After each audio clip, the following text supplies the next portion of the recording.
Let me show you the incompetence that is our Director of National Intelligence, James Clapper.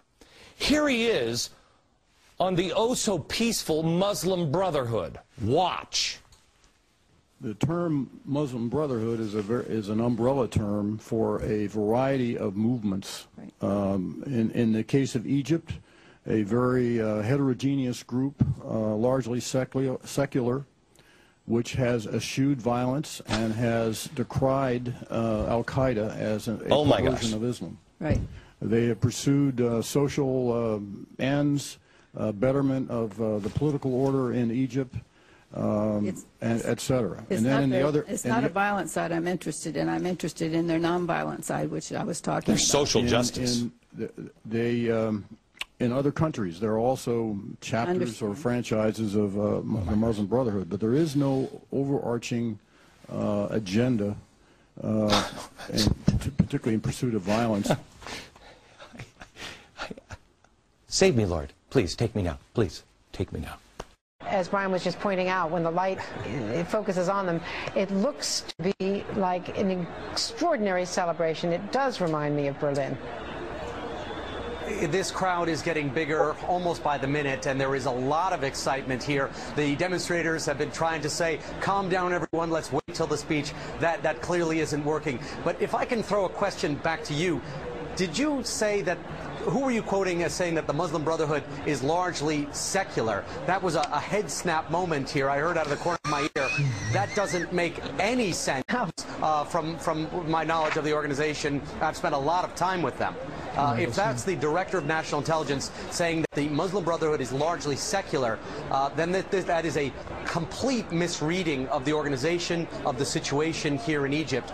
Most of the Middle East is concerned that what we're seeing right now is a spontaneous expression of joy, is a group of people who are demanding more labor rights, more economic rights, more political freedoms, but that once the dust settles, the Muslim Brotherhood, which is not a secular organization, will come in and assert itself in a much more effective way. That the Muslim Brotherhood, because it has a bad reputation internationally, has been deliberately sitting back and letting the people who have a very positive image around the world take charge of this revolution. And things could look very different in a year or two. Don't forget, the Muslim Brotherhood is a very slow, deliberate organization. It's willing to wait 5 years, 10 years, 30 years. It has been waiting for this moment for decades.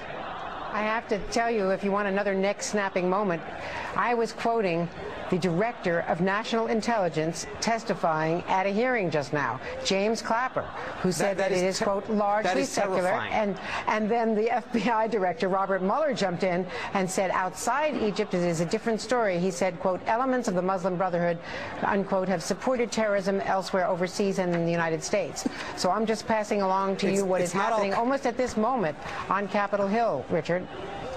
It is not al-Qaeda, it's not the Taliban, but it is not secular.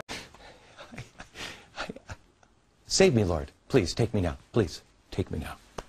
There'd be a lot of people in America that would love it. We're going to do it. Let's do it in dramatic fashion, live on TV. Take me now, Jesus. My grandfather owned a farm. I remember being about this tall and going to the place where we would buy chicken feed for his chickens. Let me tell you something. I remember the people that we bought the chicken feed from. The people that are advising us, our National Intelligence Director, don't buy chicken feed from the man. I don't think he's qualified to work behind the counter of the feed store, let alone give us life and death analysis. And let me tell you something. If you don't think it's your life at stake, you are mistaken. It's not your life today. It's just the life of those people in Egypt and the lives of those in Israel. Oh, but it will be yours. We keep listening to this guy, and it will be yours. Here he is saying there's no evidence. They're peaceful.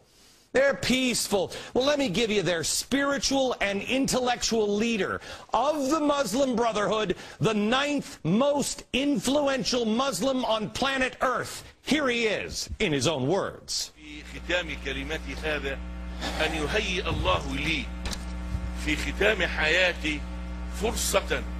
للذهاب إلى أرض الجهاد والمقاومة على كرسي متحرك فأطلق رصاصة على أعداء الله اليهود طوال التاريخ.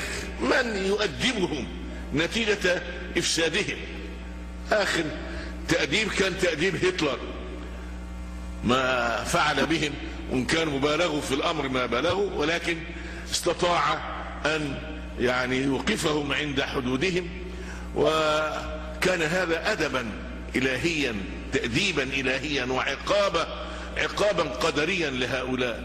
والمرة القادمة إن شاء الله ستكون على يمكن أن ترتقي الأمة إلا بهذا. I suppose, stop it, I can't watch it anymore. I suppose that it was divine punishment if you're on the other side. Depends on who you call divine. Is this divine or is he divine? Depends on which side. But remember, the Muslim Brotherhood, that's just their spiritual and intellectual advisor. They eschew violence. They have. Let me play them side by side because this is your choice. Here he is. It's an umbrella term. Don't worry about it. They're fine. They're totally fine. This guy, God gives me the opportunity to come and even with a wheelchair, shoot the Jews.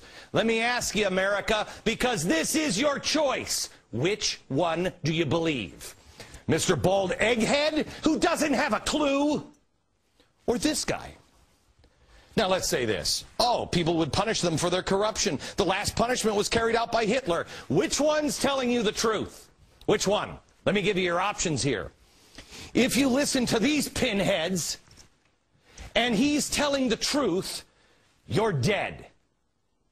Israel, dead. If he's telling the truth, and you trust him, you're dead. If he's lying and you trust him, you're fine.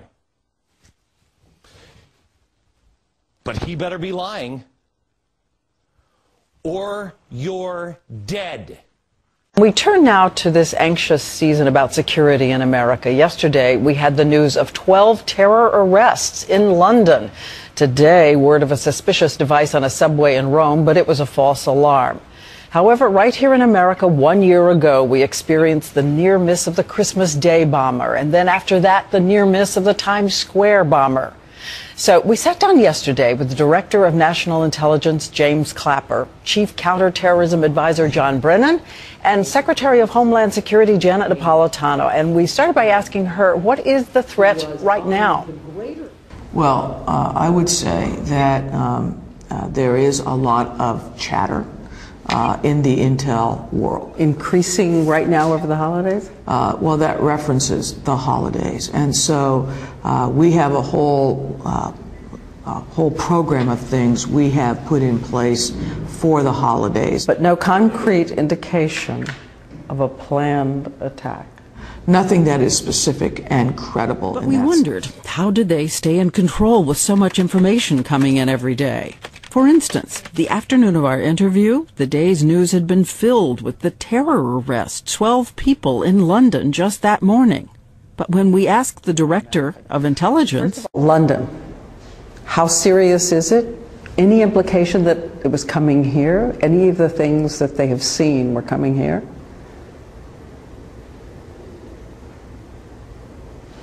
Director Clapper. London? The arrest of the 12 individuals by the British this morning. Yes. This is something that the British informed us about early this morning as it was taking place. Later in the interview, I came back to the director. Did he really not know? I was a little surprised you didn't know about London, Director Clapper. Oh, I'm sorry, I didn't. What do you say to the American people right now about the degree of anxiety that's just realistic right now as we head into the holidays? Yeah, what I say to the American people is that we are, and thousands of people are working 24/7, 364 days a year to keep the American people safe.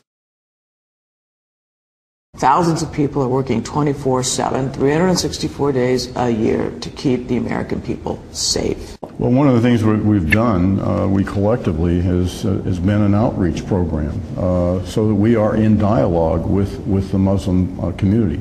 And that is going to be a source of advice, counsel, and wisdom, as well as hopefully alerting us to those among their number who are professing radical views.